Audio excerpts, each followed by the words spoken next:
1978 সালে মুক্তি পেল অমিতাভ বচ্চনের ডন। যত সময় এগোলো এই ছবি কাল্ট মুভিতে রূপান্তরিত হলো।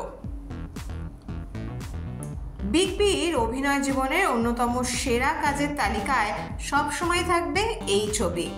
জাম্প কাট 2006 এক দুঃসাহসিক কাজ করে ফেললেন ফারহান আখতার। নতুন রূপে নিয়ে এলেন ডনকে, আর সেই চরিত্রে ফাটিয়ে অভিনয় করে সব বিতর্কে বরফ জল ঢাললেন শাহরুখ খান। থেমে থাকলেন না ফারহানও, বানিয়ে ফেললেন ডন 2।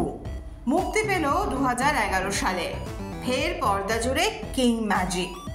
13 বছরের বিরতি শেষে ফের বড় পর্দার ডনকে ফিরিয়ে আনছেন ফারহান আখতার। তবে এবার আর শাহরুখ খান নয়, তাঁর জায়গা নিলেন রণবীর সিং। এই নিয়ে বিস্তর ট্রোলিংয়ের শিকারও হয়েছেন, কিন্তু বিনয়ের সঙ্গে রণবীর বলেছেন একবার তাঁকেও সুযোগ দেওয়া হোক। এখনও যা কথা আছে 2025 সালে মুক্তি পাবে ডন 3 দ্য চেজ এন্ডস। তবে ডন লুকে নাকি চলে এসেছেন রণবীর অলরেডি, আর তাই এয়ারপোর্টে এই মুখ ঢেকে রাখা।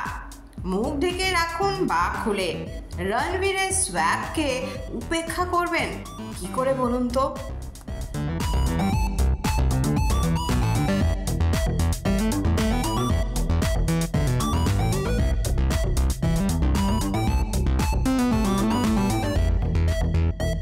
এই সময় ডিজিটাল।